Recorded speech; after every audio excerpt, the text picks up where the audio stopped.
Happy Fantasy Friday. It's time for book club. We are Lindsay, Kelly, and Catherine, and this is the Banner and Bookmarks podcast.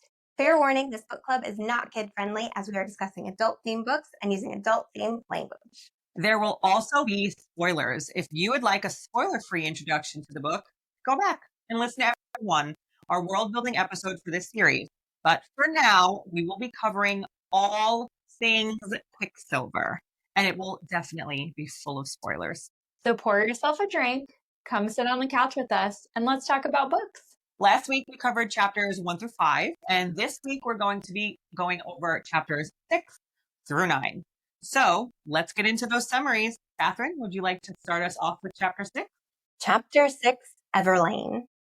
Sarah slowly starts to wake up, realizing she has no idea where she is. A female comes into the room with her, and it is obviously somebody who has been helping take care of her. The female's name is Everlane, and she has pointed ears. She's a fae. Show me your teeth. No, that's rude. That was the best line. I love that. No, that's rude. Sarah quickly realizes she's in Valia, a city in the realm of the fae, and that all the stories she was told about in childhood are true. The fae have been working to heal her. A man named Renfus comes in to take the pendant that Death put around her neck before going into the silver pool at the palace. Renfus and Everlane speak cryptically about he needs it back and he is suffering without it. Everlane tells Sarah to put on a dress because she is going to meet the king, who happens to be Everlane's father. Did you give yourself chapter 7 so I wouldn't have to say the dog? The dog. The dog. The dog happens to be Death. No. Every dog in water from here on out. Chapter 7, The Dog. Saris gets escorted through the Winter Palace by Everlane, and wow, this place is beautiful. On the way to see the king, they pass by statues of the gods, and Everlane gives Saris a description of each one of them, and that they are known as a whole as the Corcoran. King Bellicon tells Saris that she has been assigned a task before he will allow her to go home. She has to awaken the Quicksilver, which will reopen pathways to different worlds. Unfortunately, our girl Saris has no idea how to do this. King Bellicon quickly switches tasks and says to bring in the dog. The dog happens to be Death, who is actually a male named Kingfisher, and the crowd has extremely mixed reviews as he walks in. We learn that he has been exiled for his crimes, and the king wants to stab him dead. But an oracle named Malway steps in and says that she has had a prophecy that she needs to hold the sword, saving Kingfisher. General Renfus comes forward, reminding Bellicon that their people are at war and that Kingfisher can be of great help to them on the front lines. The king agrees, but says that before he goes, Kingfisher has a week to help Saris awaken the Quicksilver pool. They all leave the chambers, and Everlane sends Renfus and Kingfisher to stay in her room while Everlane and Saris go stay in hers. Chapter 8, Alchemist.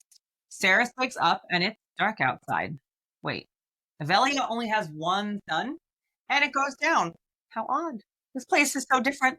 Time for a trip to the library. Everlane introduces Saris to Rosarius, the old and precious librarian. Kingfisher and Renfus join them, and they all embark with tons of argument, banter, and flat-out shenanigans on the task of researching about alchemists and Quicksilver. Kingfisher tells Saris enough research. Time to go to the forge. Chapter 9, Righteous Purpose. Kingfisher decides it's time to wrap up this conversation in the library and head for the forge. On the way, Kingfisher tells Saris some pretty scary information about fae and human relations, and Renfus and Everlane decide he's being a dick and want no part of it. They give Saris a choice: head back to the library with us or go with Kingfisher. And Saris chooses to go with Kingfisher. They find the forge an absolute mess and spend hours cleaning it up, talking about various points of history as they clean. I mean, I would also go with Kingfisher. I know, no question. Let's be I honest. do like libraries a lot, but I might go with Especially Kingfisher. when you get a secret pet. Oh, I mean, TBD. We'll talk about that soon. All right. And those are our summaries for chapters 6 through 9. We also get an introduction to the gods of Evelia in this section of chapters. So let's actually talk about those.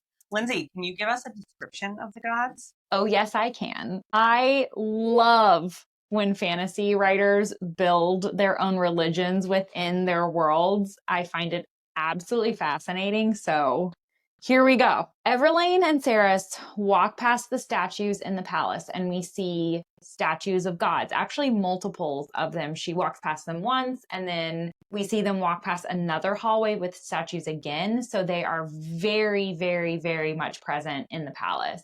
And every time Everlane passes by them, she dips down into a bow and presses the index finger and her middle finger to her forehead as she bows down. Okay. She is surprised when Ceres tells her that the Corcoran, which is how they are known collectively, aren't worshipped in Silver City anymore, as Madra obviously knows of them, right? So the gods are Styx, god of shadows, Curran, the god of secrets, Nisinai, the goddess of masks, Malleus, god of dawn and new beginnings, Balmathin, the twin sisters, goddesses of the sky. So, and remember, Ceres, her two sons are named after these two sisters, right? Val is the goddess of the sun, but the goddess of day in the looser sense, and Mithin is the goddess of the moon, but again, she presides over all of night. And again, interesting that we have more of a crossover between cultures with Ceres's sons being named after these two.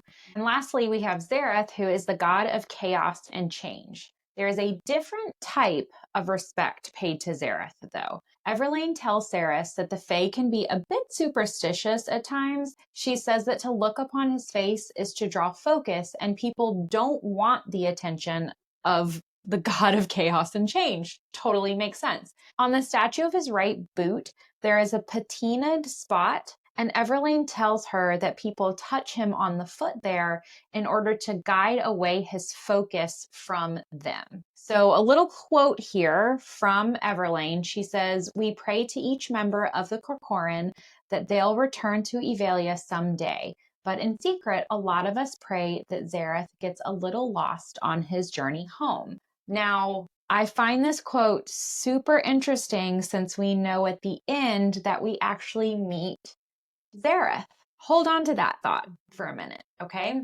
I also find it interesting that Ceres pays respect to Zareth in that moment, although she doesn't quite know why she does. Again, some massive foreshadowing here, okay?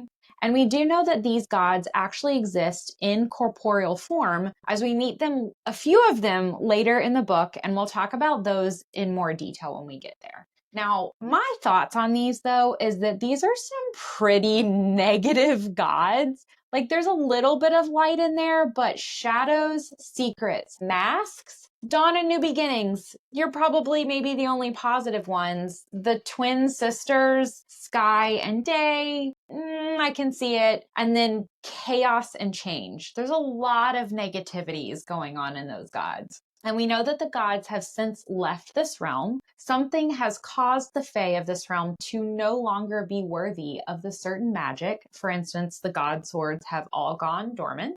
I think we have a lot of fun theories to discuss once we get to the end of the book surrounding this topic. But I would like to bring one up now, okay? Okay. And I came prepared with notes that I did not let the girls see on our collective outlines beforehand. You get our authentic reaction. Yeah. Hold on. I just need everyone to know, even though we're not covering Fourth Ring, we're big Fourth Ring fans here. And obviously, Lindsay would be a scribe if she went to Basgard. Obviously a scribe. Hands up. But she, okay, wait. Actually, she would be a writer. Yes. I've decided that I am a writer, but the head of the scribe quadrant, much like Nolan was, like he was a writer, but he was technically the head of the healers quadrant. I would be a writer so I could have a dragon, but I would actually be the head of the scribe quadrant. So your signet would have to be. My signet would be, that's why her hair is so big, because it's full of secrets, obviously. So wrong book theory, but fun fact about you Lindsay. will see. Get she to is the scribe. Yep. Okay. So, all right. Time for the receipts. Are we ready? So going back to our conversation that we had last week, about the Quicksilver. I was outlining today episode 8 of the podcast, which is way down the line, and I read a couple of passages that really made me think about this. And now that I'm on my third reread of the book, I'm kind of shocked that it took me this long to put these pieces together. But my unhinged theory right now is that the Quicksilver is actually the gods. Same. Let's go over the release. Oh, I like this. Okay, so the Quicksilver, when we hear the Quicksilver talking, it is a collective voice, right? Which would make sense, seeing as we see the Corcoran as a collective people, right? As a collective group of gods. There are instances, for instance, when we hear it speak in one voice, like when Laura is gifted his sword. So that could be a specific god blessing that at the time. Later on, Sarah says, I took a deep breath and said a silent prayer to the gods. Hello? The chanting stopped, i.e., the Quicksilver stopped because she said a silent prayer to the god. Okay? The Quicksilver says to her, all of us, we are one thing, one weapon. We know that the gods left this world because they felt like the world was no longer appreciative of the magic. And it was funny because that's first introduced to us with the Quicksilver saying it. And that was like my first hint to that because I'm like, the Quicksilver said that, but then the gods reiterated it. So then it's like, Exactly. is that the voice of the gods? Yes. And the free us, the Anarath War, which we assume is actually the people saying that to free us from the maze. What if it is the gods saying, free us, like allow us to come back to this world and bring power and magic back to this world through the Quicksilver? Okay. Following. Okay, right? And then it's page 587, but it's basically the chapter where she goes to Zareth and goes to Baal and Mithrin. Remember that right before she makes that journey, it is the Quicksilver that is talking to her and saying, like, you made a bargain with us, you have to come to us. And then magically she wakes up and she is in the world where the gods. Yes. She says, as you wish, then we will call in our favor, Sarah Spain. Will you honor your word and grant us our favor? Of course, it was the Quicksilver. And then she wakes up to the gods. So then on page 590, Sarah even quotes, it was his voice I had been speaking to. And that's when she's talking to Zareth, the god of chaos and change. When I first read that, my thought was thinking of just the character of Quicksilver, because I do feel like Quicksilver is almost its own character, right? Absolutely. Yeah. I always assumed the Quicksilver was only associated with Zareth. So it's interesting. You've mentioned it could be collectively all the gods, because my very first read of it, voice. But my first read of it was because he's the god of chaos, and to me, Quicksilver is nothing but chaos. Absolutely. Yeah. My first read of it was It's him. his way of communicating and his way of trying to manipulate the timeline, I mean, it could be him and his two daughters. because I feel like they're all there. Yeah, I love that. There was one passage, and maybe you found it in your notes when you were looking, because I thought it was something where Zareth implied, my brothers and sisters rather just leave you all to your own devices, let the world burn, and then come in afterwards once everything has reset, right? And so that's where I was like, have they, but now with your point, with what you have brought up of saying maybe it's not just Zareth, maybe it's collectively all the gods, maybe they truly haven't all given up, right? If they're still all speaking through the Quicksilver, still trying to all influence, maybe they are still involved and haven't given up the impression that Zareth gave us, Yeah.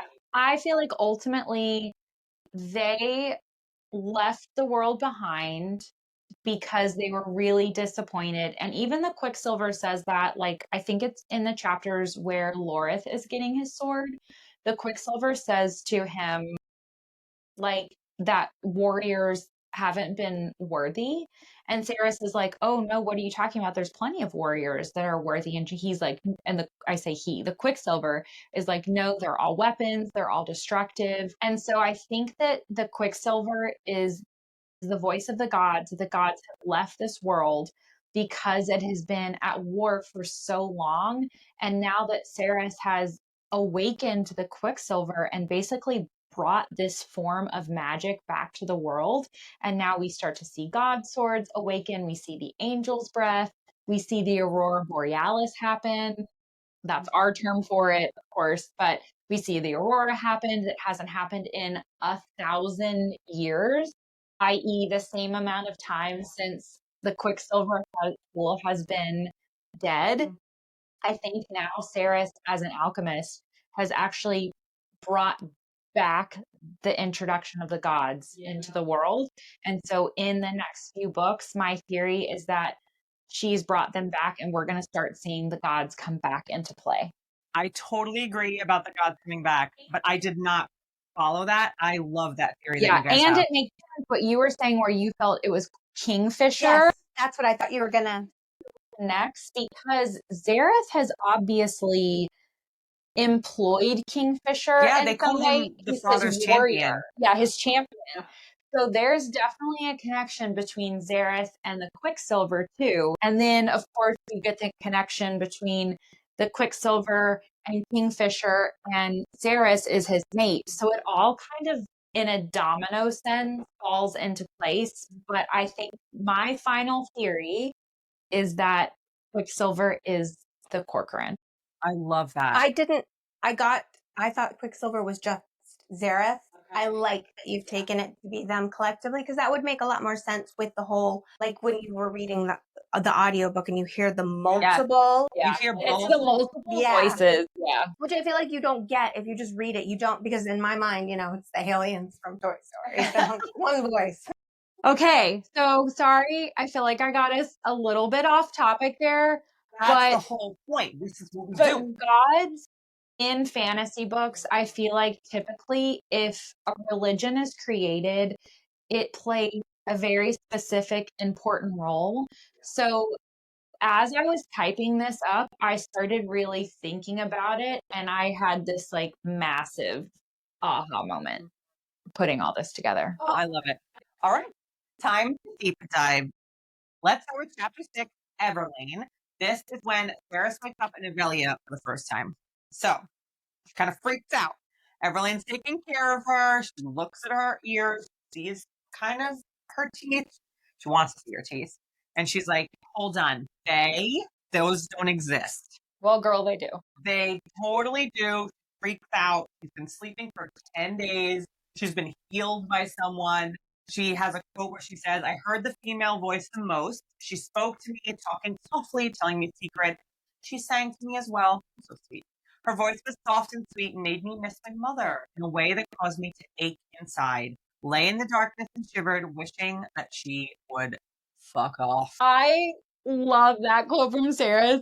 I feel like it shows her relationship between Everlane is like so sweet and so caring, and then Sarah's is like, it's really sweet, but like fuck off. I think it's so Sarah. I nearly died. Like, go sing in traffic. You're so sweet. Fuck off. Leave me alone. So good. Also, I love her freak out when she's like, wait a minute, if there's enough water, I can take a bath. We're not rationing the water. She has like a huge, oh my God moment, and I love that. So why is Madra coveting the water? Like, is it a way to just keep people in control? I think so. Or is there something bigger about water specifically that Madra's trying to keep it from people? Because 6 ounces, it's nothing. I drink that before 7 p.m. Mm-hmm. Like, is there going to be an importance to water later, potentially? And that's only in the 3rd ward. So I think the other wards get more water. But it's still rationed, isn't it? It is, but we don't know the quantity of that. And I mean, they are still in a desert where the sun is ablazing. But 6 ounces? Right. That's the weird part. I mean, we ration water during droughts and stuff in the U.S. and certain, but like it's not. We get 6 ounces a day. I just think it's important enough that to come back to it later potentially that why water? Yeah. Why not food? Why not medical supplies? Why water specifically? And I don't think I know the answer yet, but I just think it's an interesting thought. Something to noodle on. Yeah. For sure. It's also our introduction to Ceres, learning that her name is a Fae name. And I love how True. it's so randomly thrown in there. Like, Fae name. I feel and like, then completely we don't hear about it for like yeah, I immediately highlighted it. I was like, wait a minute. This is important. which, obviously later it's a foreshadow alert that Ceres was supposed to be born a Fae, but it is interesting that we hear it now completely brushed under the rug. No, but I mean, you think about it in that moment, Ceres has so much to take in that it makes sense that she doesn't focus on every little thing. Yeah. But that one is just amazingly important. Yeah. To us, we're like, wait a minute. Like, well, wait, what? Who? What? Faye? And it is funny the thing she does focus on, water. It's coal. Mm-hmm. She's not used to that. There's only one sun. It's just like, I like that the author picked up on the really small details, which would have been just so profoundly impactful to somebody coming into a new world is, yeah, I'm going to harp up on the fact that there's a full bathtub and why is there only one sun? And moons. I don't think it's until the next chapter, but Sarah kind of has this like offshoot thought where she's like, I don't know what a moon is, but I'll ask them about that later.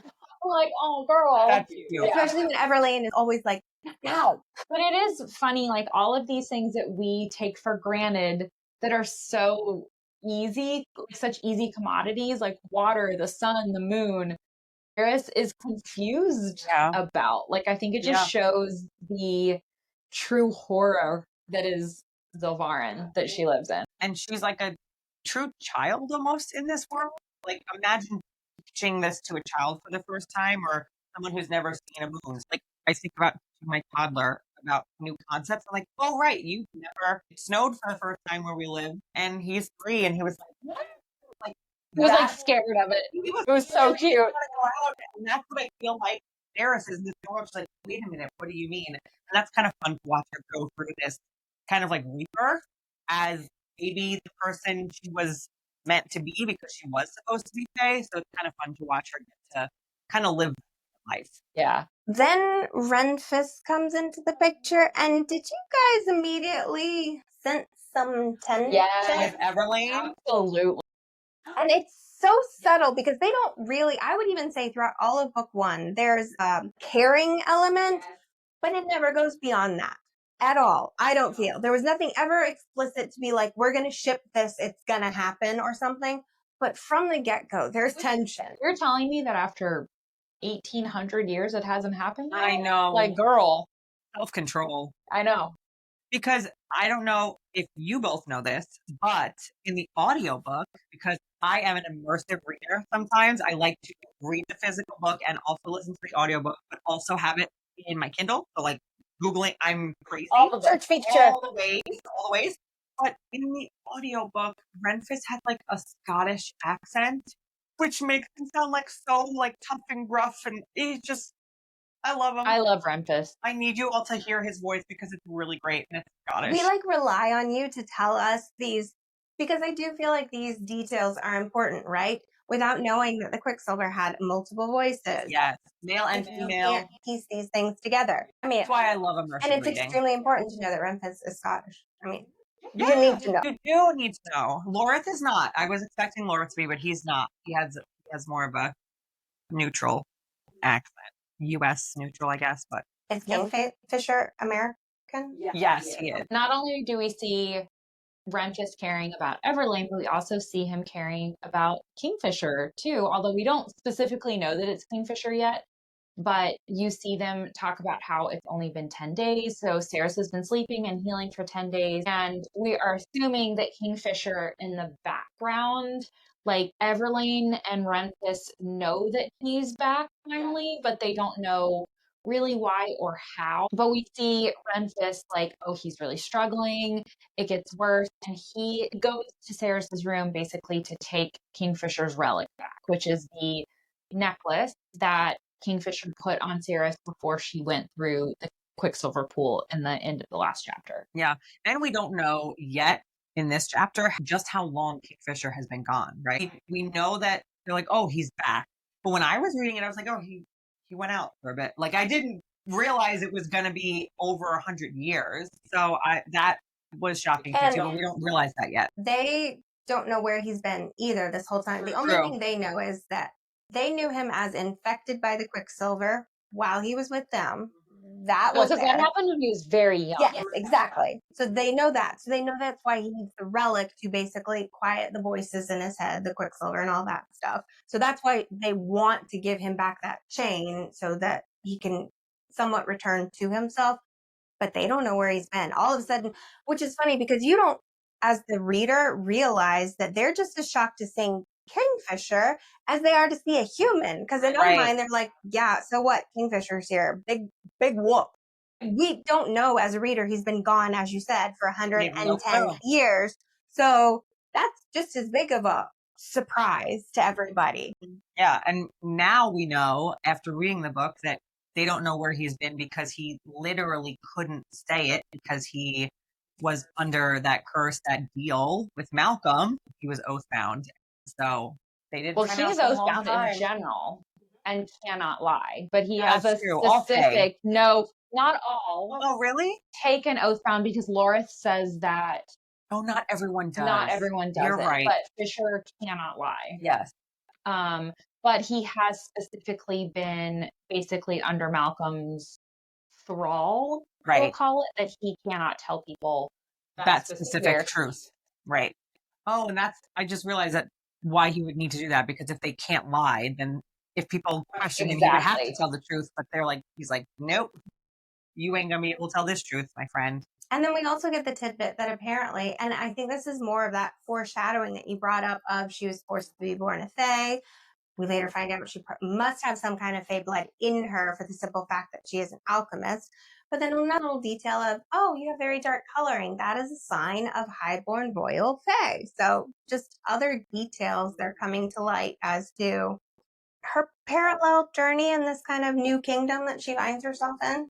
And maybe some spoilers for who her dad was or what happened when she was forced to be born human. And it brings me to the question of, so we know that Sereth's fate has been altered and she was supposed to be born a fae, right? She has dark hair. That's a sign of being a highborn fae, which totally makes sense. But don't forget, Hayden does not have dark hair. Yeah, her brother. So I think we asked this in our last episode is, do we think that there's a possibility that Ceres and Hayden somehow aren't related or potentially half siblings of some sort because Hayden's hair is different? And if you think about it in this context, like if Ceres was supposed to be born a fae, was Hayden supposed to be born a fae? I'm so happy you bring that up, Lindsay, because I think there's more support about that in our next week's episode. Save it. Write it down in your Lisa Frank notebook. Which will be an inside joke that no one else will get. Lindsay and Lisa Frank notebook. Now everybody's on the inside of that joke. We are in our late 30s. We are in our 30s. I'm not going to age us that much. We're in our 30s and we got Lisa Frank. So, and I love that Ceres is somehow surprised that she's going to meet King Velikon, who's Everlane's dad, because Everlane literally says, my dad is the king. Yeah. And then all of a sudden she's like, wait, where are we going? So I think that was really funny. Like, again, and Ceres in this moment, obviously, she's got a lot going on. There's a lot of new information around her, but girl, put your dress on, brush your hair. Yeah. We're going to meet the king. So there's something else that Everlane says that I thought was interesting. So you know how we talked about how Zilvarin is the great and shining banner of the North and also referred to as the Silver City? Quicksilver? Why? I know. Why is it called the Silver City? Don't know. I thought about that too, but I don't have an answer to it.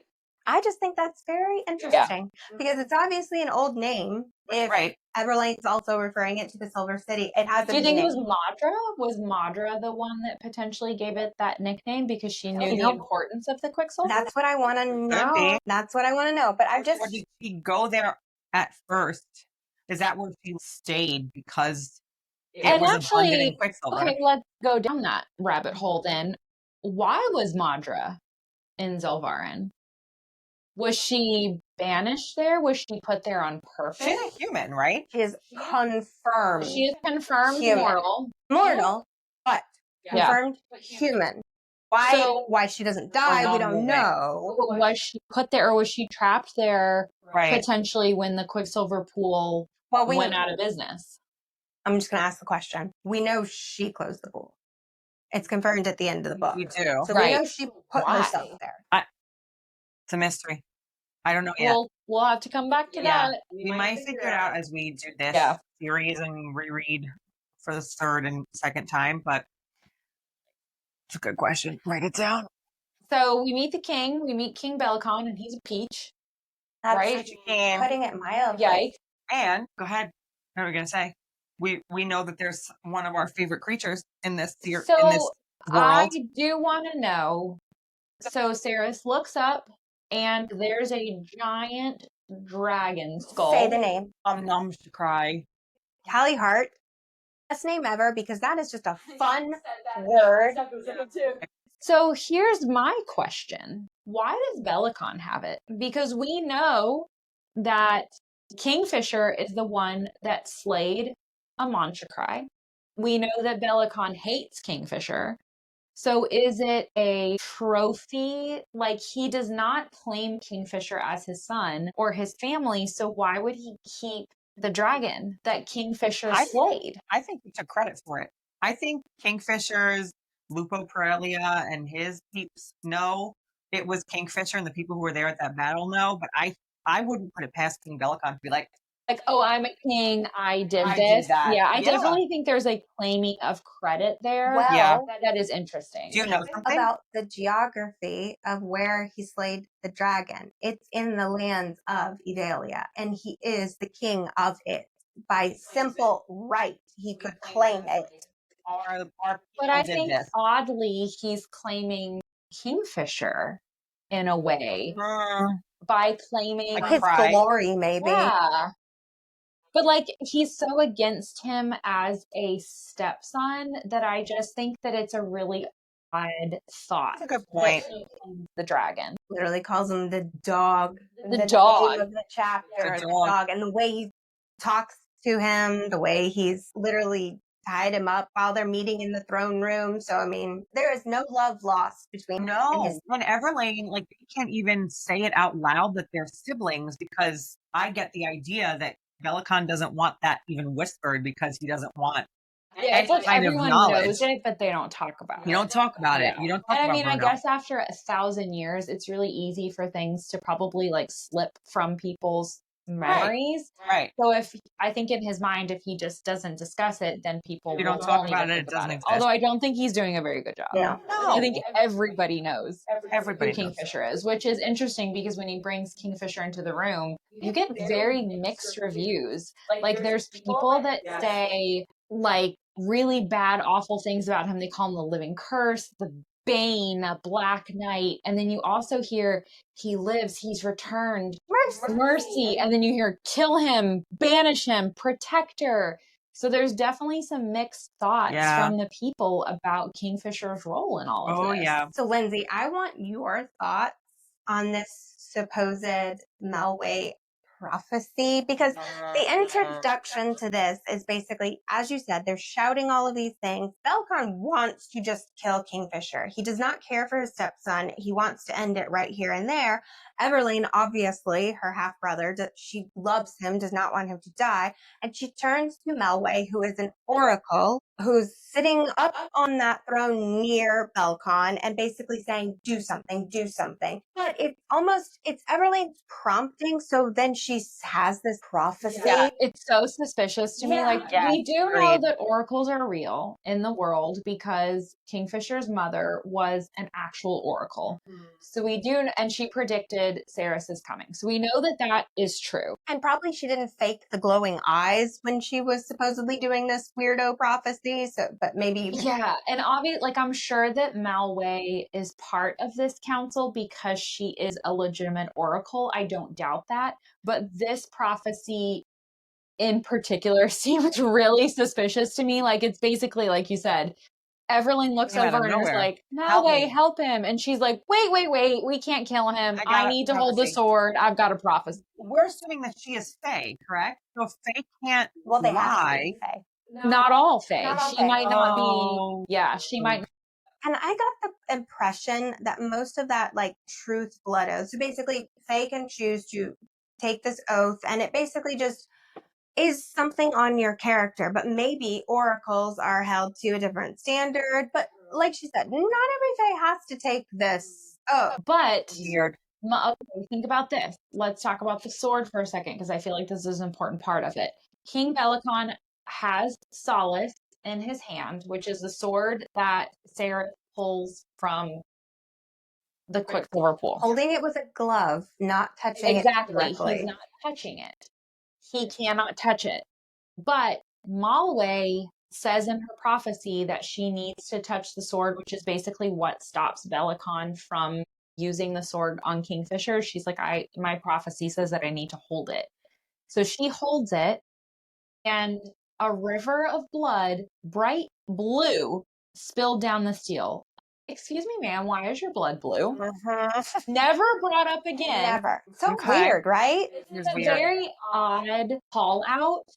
Right. I feel like Oddly you don't specific. say that unless it's going to become important Yeah. later that her blood is bright. Like, is it only oracle blood? Is it only spilled when you touch a god Or sword? maybe something else. Something different, but I feel like anything that's meant to be like a funny, oh, things are different in the Fae realm thing, like, oh, there's a moon, like Callie Hart, her writing, she puts in like a funny little thought from Saris or from someone to let you know, kind of, oh, this is not a red, this is not a red herring, this is just a funny thing, and I'm going to tell you about it. So the fact that she doesn't make Saris have like a funny, oh, that's weird, I guess blood is blue, to like shut it down, to me is like, that's some Taylor Swift level shit. You're telling us something later. Write it down. Write it down. Write it down. Add that. I'll put it in my notebook Yep. about things to discuss going into Brimstone. It's also funny that the king gets very showy after this supposed prophecy, but it still doesn't necessarily sway him. It's not until Renfis really comes in, his general, and saying, didn't I charge you with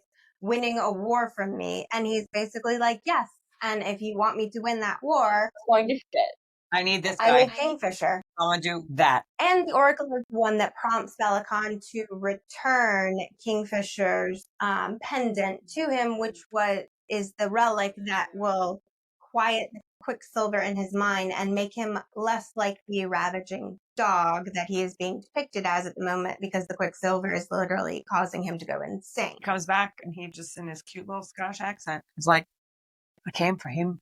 Sir. That's what he does. And he lets him go. Give me the dog. I want your dog. So then we also see in this set of chapters kind of the first time we see the Quicksilver actually in Kingfisher's eye. Yeah.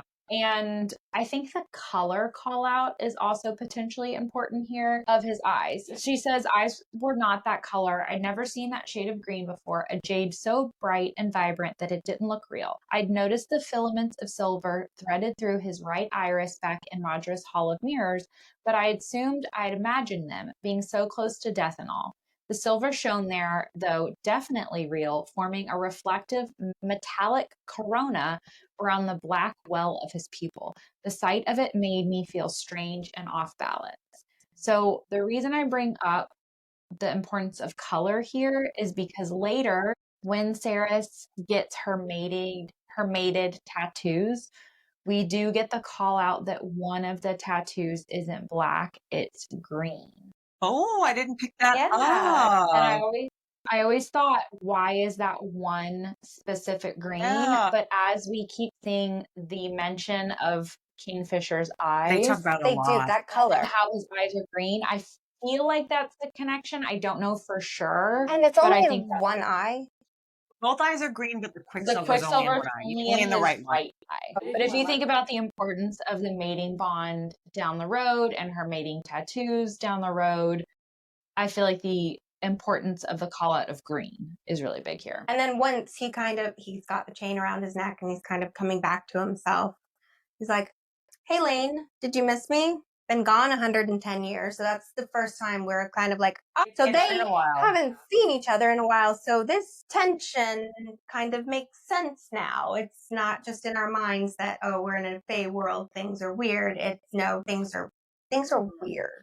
And I guess if you live 1,000+ years, not seeing someone for 110 years makes sense. But I can't imagine not seeing my siblings for that long and then being like, oh, it's been 110 years. Great, go to bed. You can sleep in my room and we'll go to this room. But even, let's say in 1,000-year life, 100 years is 10 years. It's still a 5 long years. time. It's still a long Yeah. time. Maybe not, it's a drop in the bucket for Especially not them. knowing where he is. Right. And just Or worrying. like what his fate is at all. Yeah.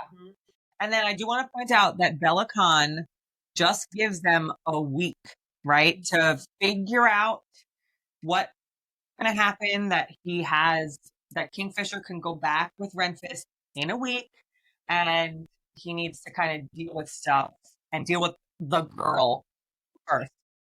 It's basically, I'm sending you to the front line in a week. You're not Yeah. going on vacation. No, You're going to go go back to war. Go back to war in a week. You've got a week, I guess, because it's kind of implied that Kingfisher has experience with Quicksilver. So could aid in the very first alchemist in 1,000 years, learning about Quicksilver and what her alchemist power is. Kingfisher can aid in that. So that is the only reason he's being allowed to stay 1 week to help her with the Quicksilver. And then it's off to the front line. But okay, let's dive into that, because Bella Khan, technically, we see Bella Khan in the end, right? And he is in league with Malcolm and with Queen Madra. And we see the setup of them going back into the maze, the whole thing. Why, knowing what Bella Khan knows, why would he give them a week? It's a good question. I think he did not believe that they would figure anything out in a week. And so I kind of feel like maybe it made him look like a merciful king for the people who cared about Kingfisher. It was because, like you said, that moment, all of a sudden he became very affected, and he was like, oh, and this, like, just very showy. And so I feel like that was his way of saying, okay, fine, like, I am a merciful king and I'm going to give you a week. And then it's back, because he's probably in the back of his mind, like, there's no way. So you think he was like going back, like, okay, but he's fighting on the other side. So why would he eventually want him to go back to the front lines to fight against the side that Bella Khan is ultimately on, which is Malcolm's side? I cannot recall it, but something is sticking in my mind that Bella Khan did not think Kingfisher would survive the war anyway. So I think he is just arrogant enough to think he is sending him to his death. Yeah, playing the long game. Doing that for him so that Bella Khan doesn't have to be the one that killed Kingfisher. Yeah. The war did it, and he could just wash his hands of the whole thing. And it's an easy way for him to kind of keep his cover. No one knows that he's working with the people he's working with, the vampires that he's working with. And he's like, yeah, I know what the plan is long term, so I'm not worried because Malcolm's going to kill him. And so I think he probably assumed that Kingfisher was enough under Malcolm's thrall still that it didn't matter what his fate was. True. Right? Okay. That's a good point. It's we'll save this. I'm just going to put out there, use the word thrall, which is a very technical term of a very specific instance of what it takes to be technically a thrall. I do not think Kingfisher is a thrall. I think he is simply oath bound to Malcolm, because a thrall, certain things have to happen to be a thrall. Mainly, you have to get bitten by the vampire. So I don't think he is actually a thrall. I think he is just simply oath bound to not say anything. A thrall is just someone that you have power over. I would. And you're in. They gave the whole thing of like all these steps that have to happen for you to be like truly like what happened to Everlane. Yeah. So I think in theory that word gives us a connotation, but in their world it's like different levels. I'm saying it in like a larger sense of you're under someone's power, under someone's servitude. And it is true. And then in this world it's like how they like fears, and in this, like, it's a different level of the control that you're under. And his underlings. Yes. One level under higher. Correct. Yes. Ooh. It's a lot. Words matter. Names matter. Words matter. Everything matters. So then we go into chapter 8, Alchemist, and we meet one of my favorite characters, Sirius, who is the old librarian. And I just think he is absolutely adorable. Like from the very beginning, like Fisher's eating in the library.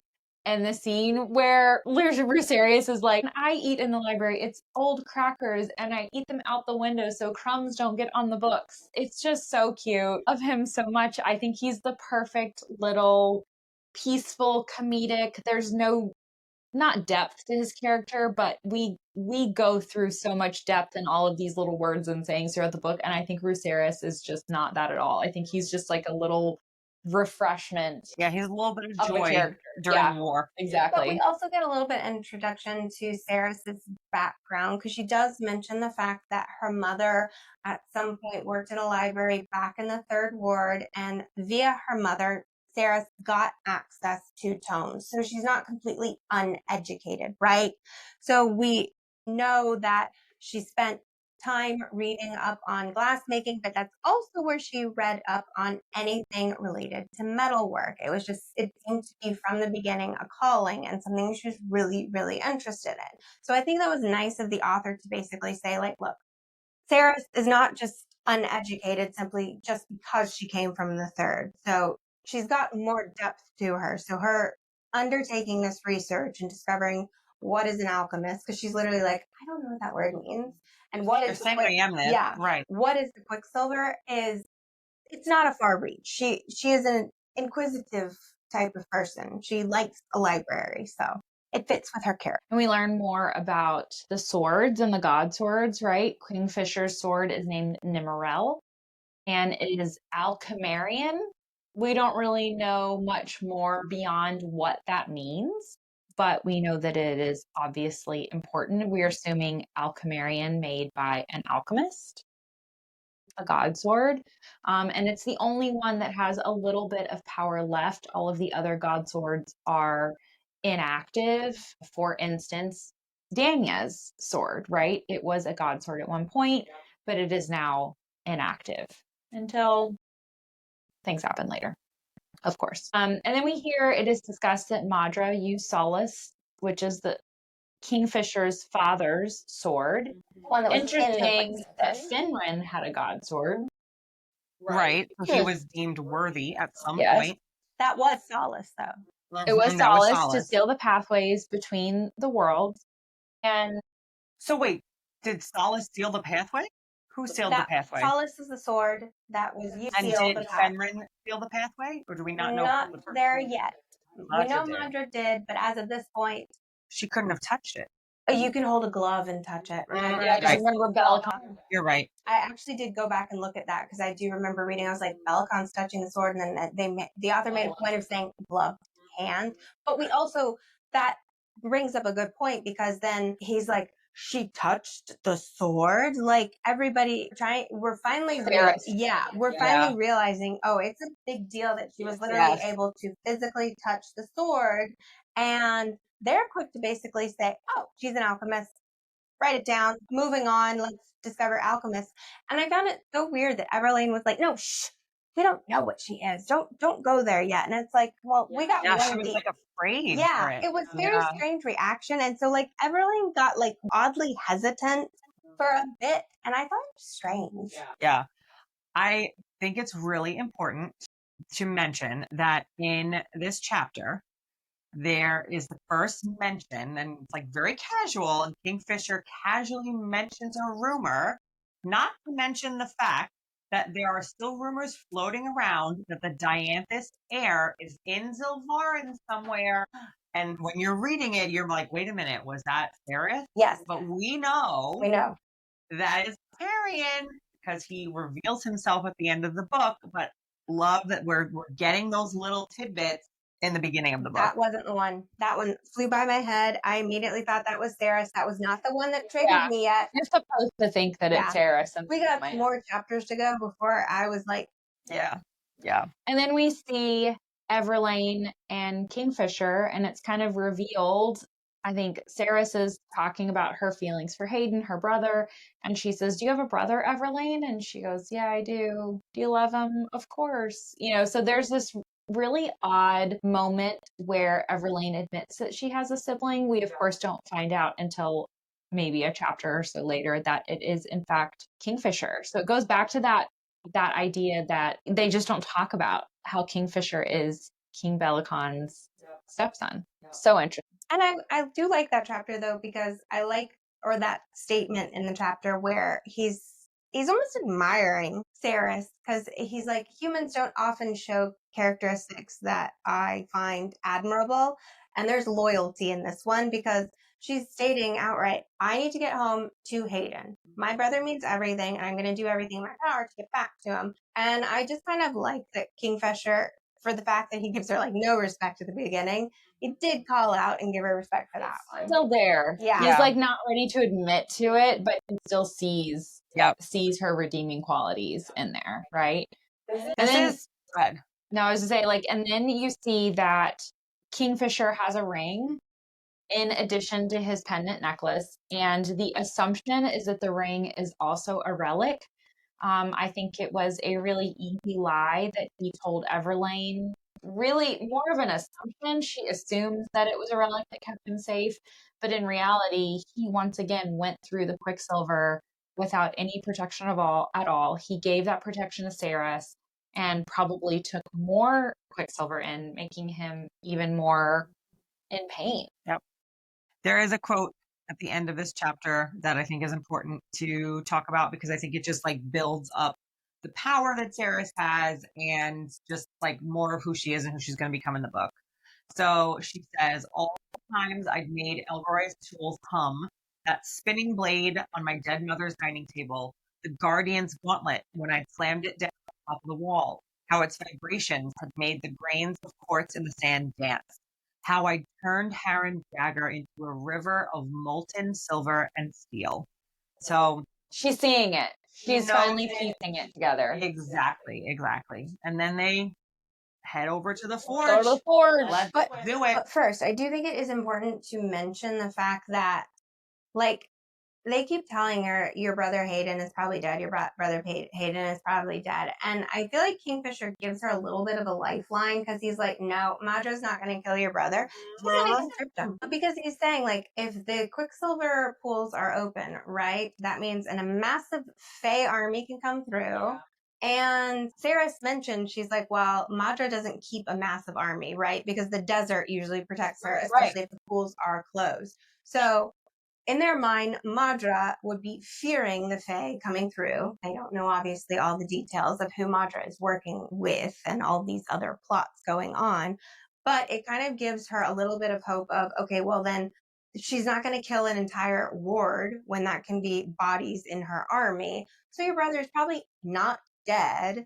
He's probably conscripted now, but that just, it gives her more hope. And it also explains why she's still driving to try to get home to Hayden. Now she's like, he's not assumed to be dead. He's probably conscripted now into this army. So it gives her more of a reason to continue to fight.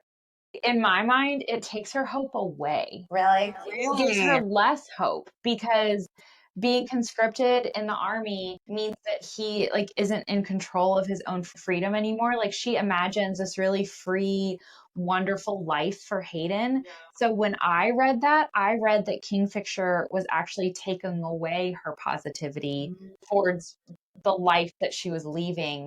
But think about it.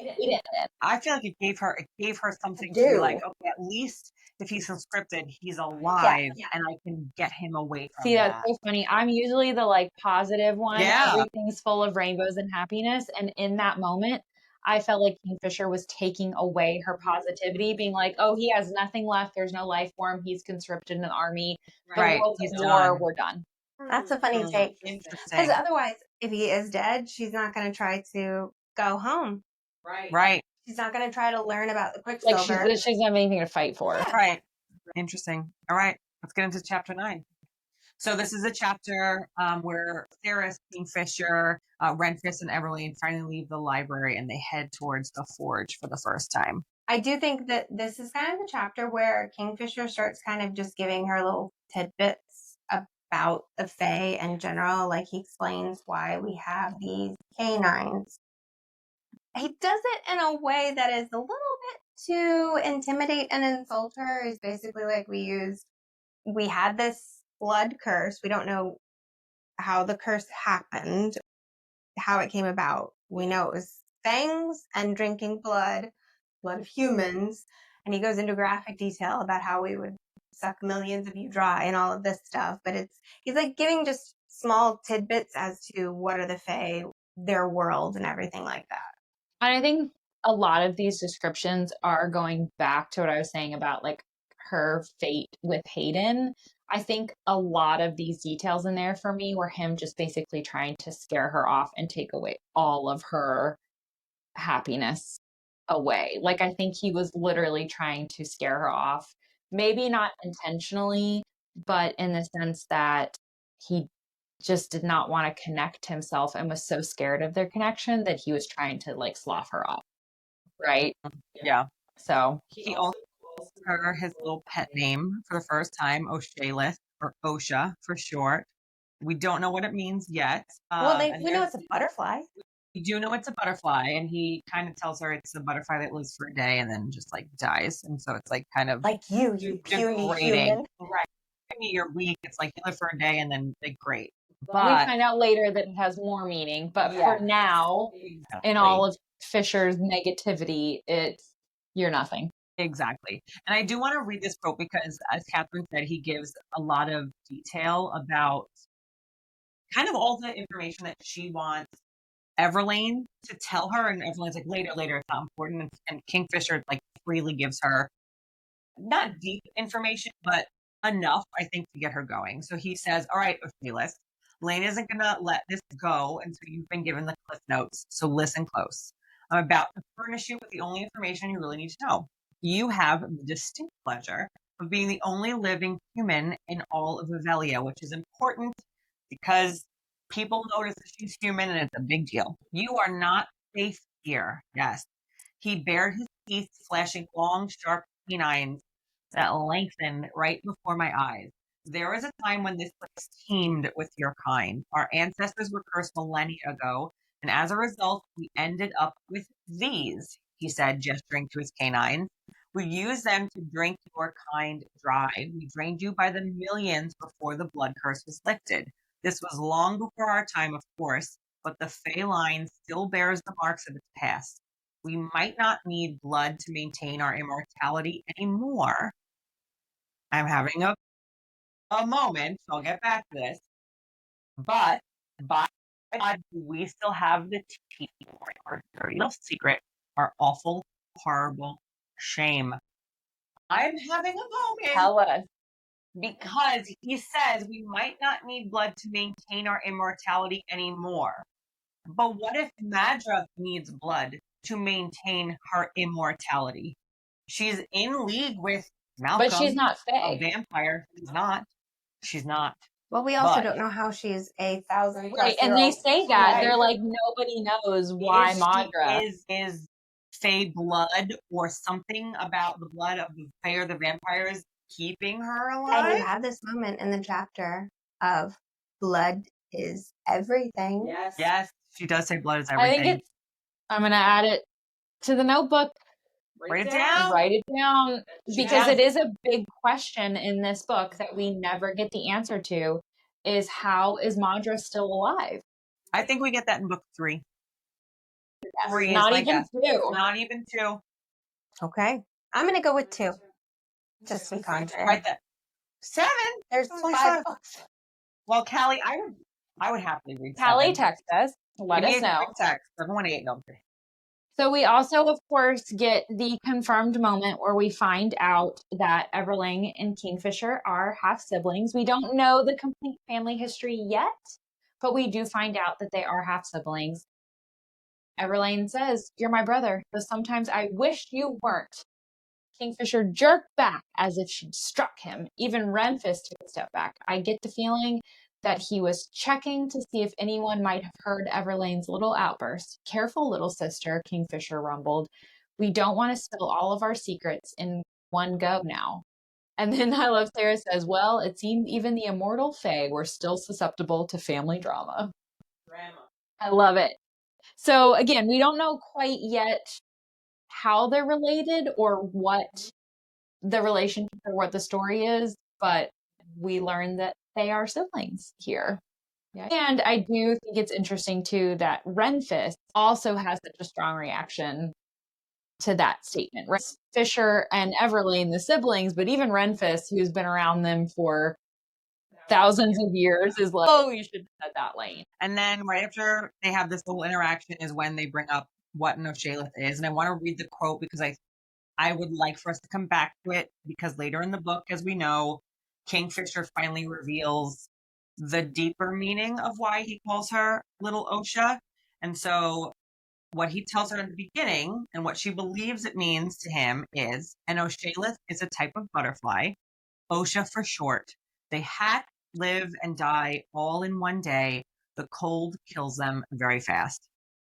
That's all he Which says. we do know that we are in the Winter Palace, and Saris is the only one that is cold, right? Everyone else is like, why are you cold? Everything's fine. And the cold is affecting her so much because don't forget, she lived in a land that had 2 suns, Never dark. that never went down, no moon. So it was hot, desert wasteland at all times.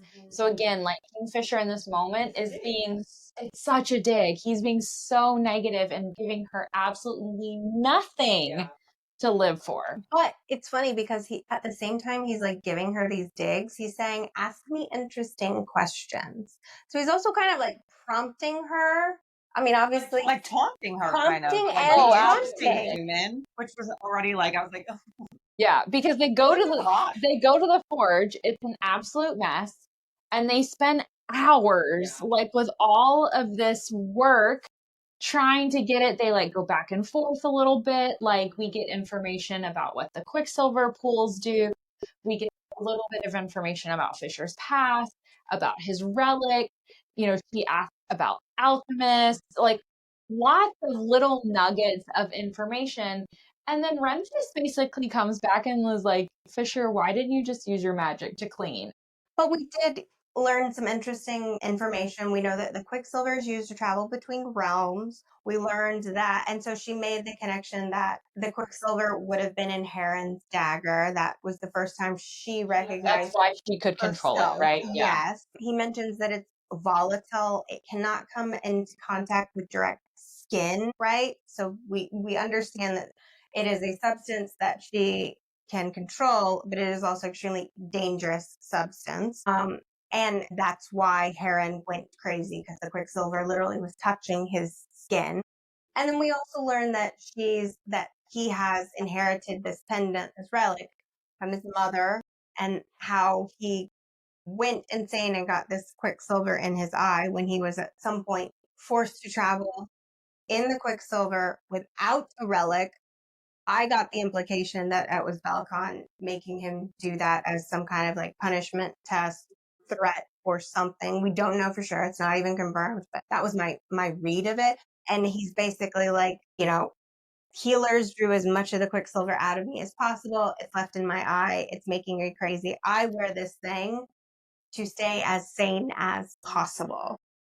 I have a question though, because they, in that whole point that you just made, they make a point, Callie Hart makes a point to say that because his pendant was one of the most powerful, that's why he was forced to travel through Quicksilver. And I'm curious, why was his so powerful? We do Was find it- out. Okay, so remind me, that was because of it was his Magic. mother? Yes, his mother had spelled it with additional magic, which made it not just a relic, but also was super spelled powerful. as well. So that is Okay. why it was more distinct than just simply being a relic. Got it. And it turns out that she's an oracle, right? Oracles can see the future. It was spelled probably intentionally. She probably knew Knew this he would would happen, and he would need it in the future to do more than just travel a realm, but to quiet the Quicksilver, because she probably saw his future was to be Got it. to have this. And so I feel like as soon as oracles enter the chat of any story or like prophecy or seeing the future, it absolutely complicates everything in the story because then Immediately. you can go, well, she already knew. except she was wrong, remember? Except she was wrong a little bit, but also right a little She bit. was right before she died, and then Zareth was like, I'm going to change that. So in her lifetime, she was right. Yeah. What was going to happen, she was right. Yeah, we But that's don't a know. good Yeah, we point. don't know Right. the fate, right? That is a good point, that oracles can obviously can only see what the gods are allowing to be the course of life. Once, if they don't know, they can't foresee that the gods are going to move things around. So that even though the oracles can see things, the gods can change it. I wonder if it's Eric because he's chaos. The gods are up here. They can control things, and oracles can only react to it. But they can't predict or see beyond what the god would eventually Yeah. So do we feel like we're going to get, because we have already gotten the introduction to 2 oracles, do we feel like oracles or prophecies are going to become important as we move on? Yes. Emphatic yes. Okay. Especially because, and I don't want to go too far into it, we will get there in probably the last episode, because of the whole final scene with Zareth and him talking about the fates and the fact that her fate was not yet set in stone, really. I think we're going to see prophecies and kind of like this ability to choose that path be a very big plot line. So yes, I agree with Catherine. Yep. So then again, I love this setup of we get all this information, and really, is it, as they're cleaning, is it a way for Kingfisher to be testing her and kind of want to spend time with her and want to get to know her? Oh, he says it. He says, like, I want to know that you're worthy, that you can put in hard work. Right. And he sees it. And now we know it's probably because he was like, I'm fated to, like, this is the woman that I'm meant to fate with. Like, who even is she? Is she like some prissy princess? No. Or is she going to clean my floor? And she cleaned the floor. So then we go back to, and I know we talked about this earlier too, but he says, you shouldn't have been able to touch that sword, let alone draw it. And the silver responded to you. You activated it. You did what only an alchemist can do. So again, is it because she's an alchemist, or are they just assuming, but maybe it has part of her larger power, her connection to Kingfisher, and therefore to Finran? We really don't know yet, but it is talked about again. Yeah, So it's brought up a couple of times. So I feel like it's a little bit of a flag. And then he was basically like, I'm going to still like deride you and say, but I still only saved you because you're a bargaining chip for me. You know, you did all this amazing stuff, but I saw you as a way for freedom and I took it. And we don't know what that means at this time, right?